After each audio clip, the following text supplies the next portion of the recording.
Ever felt stuck solving a problem in your life or at work? No matter how hard you try, the solution is just seems out of reach. What if I told you there is a proven way to solve problems with clarity and confidence? Everyone is solving his problems either using his instincts or by watching others solve their problems. But you never thought that there is a structured way to solve your problems. Therefore, today we speak about a structured approach that helps you understand your problems, focus on what matters, and most importantly, solve challenges efficiently.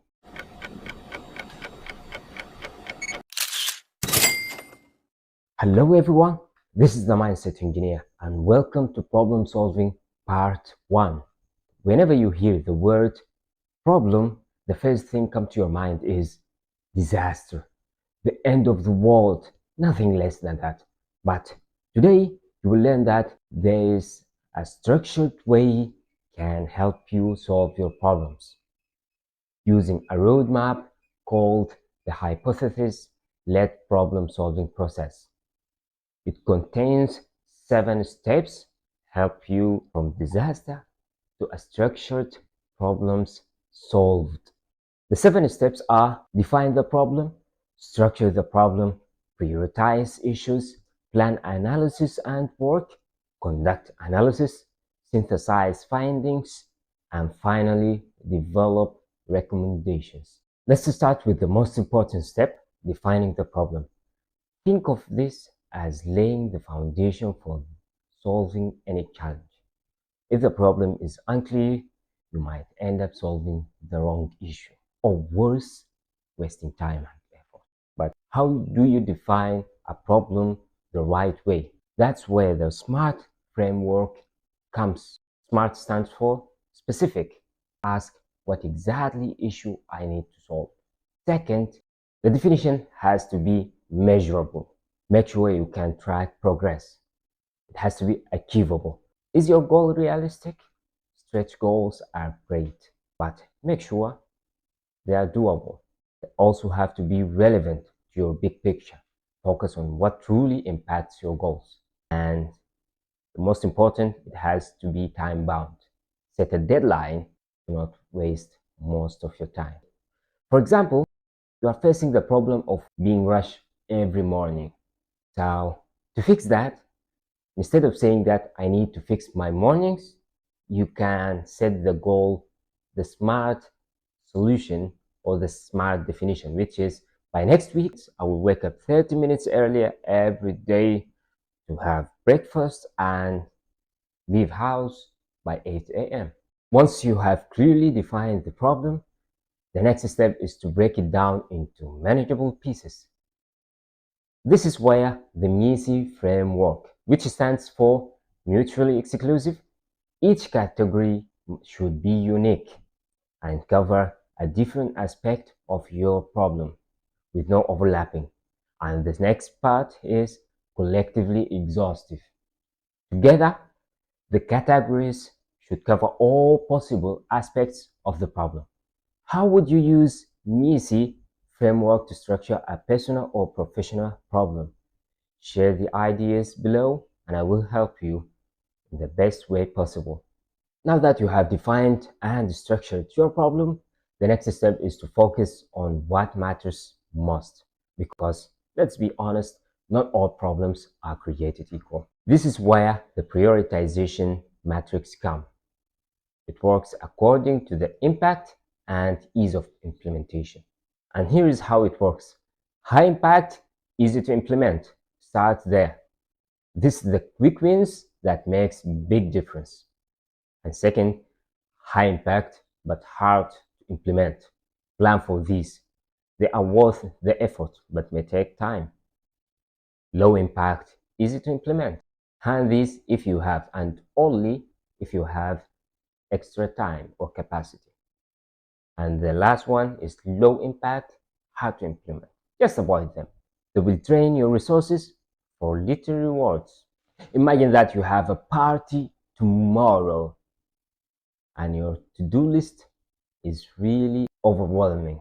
To be able to do the prioritization technique, the high impact, easy to implement is to buy snacks and drinks, quick and essential. High impact and hard to implement is to clean the entire house, important but time consuming. The low impact, easy to implement is choosing the perfect playlist, not critical but easy to do.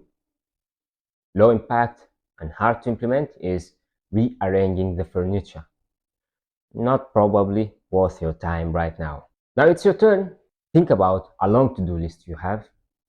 Use the prioritization matrix to sort your tasks. And let me know in the comments what your quick wins are. Since you have prioritized what the important is, it's time to plan how you will tackle these issues.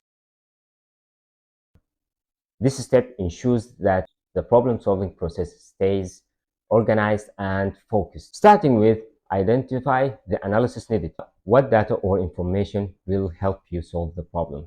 And then assign responsibilities. Who will do each task?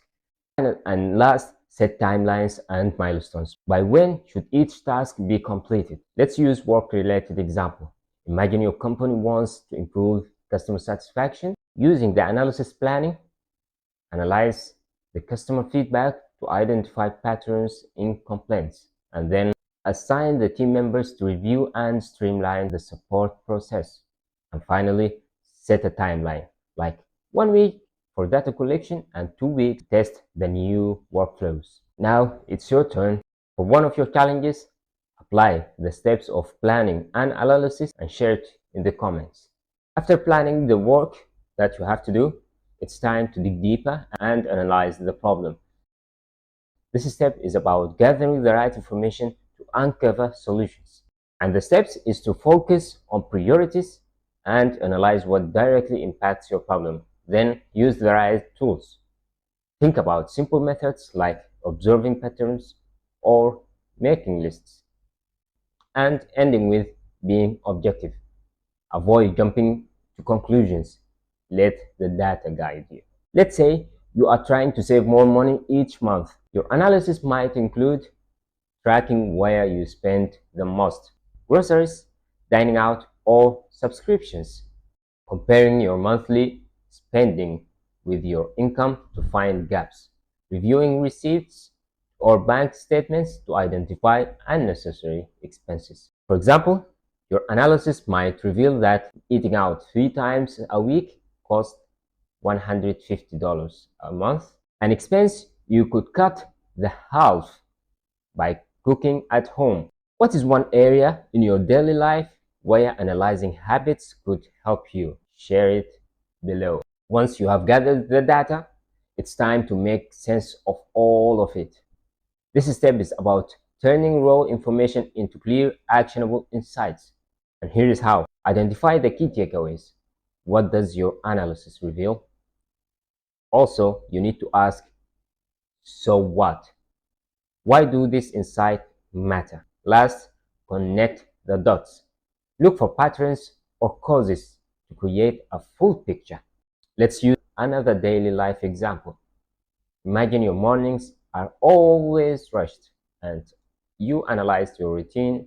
You discover that you spend 15 times snoozing your alarms.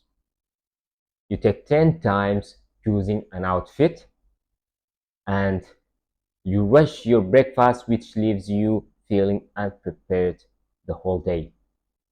The key takeaways: waking up 15 minutes earlier and setting out your clothes the night before could save you 25 minutes every morning. Ask yourself, what's one key takeaway I've learned from my habits lately? And share it. Now it's time for the final step: developing recommendations. This is where all the hard work turns into actionable steps. The recommendation must be actionable and easy to implement right away, and feasible, which is realistic within your limits. And the most important, it needs to be strategic and tied to your long-term goals.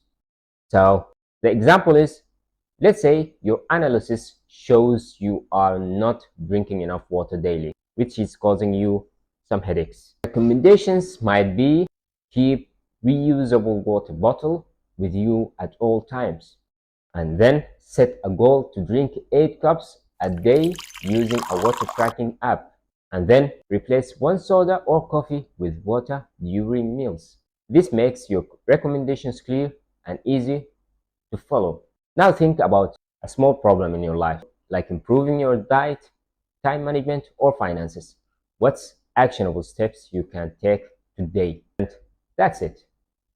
You now have a powerful process to solve problems step by step. Let's recap. Start with defining the problem using the SMART method, structure it with the MESI framework, and prioritize it using the matrix. Plan your tasks and deadlines. Analyze your data to find insights. Synthesize findings into clear takeaways. And finally, develop actionable recommendations. This is the Mindset Engineer. It was with you for today, but don't forget, wait for problem solving part 2.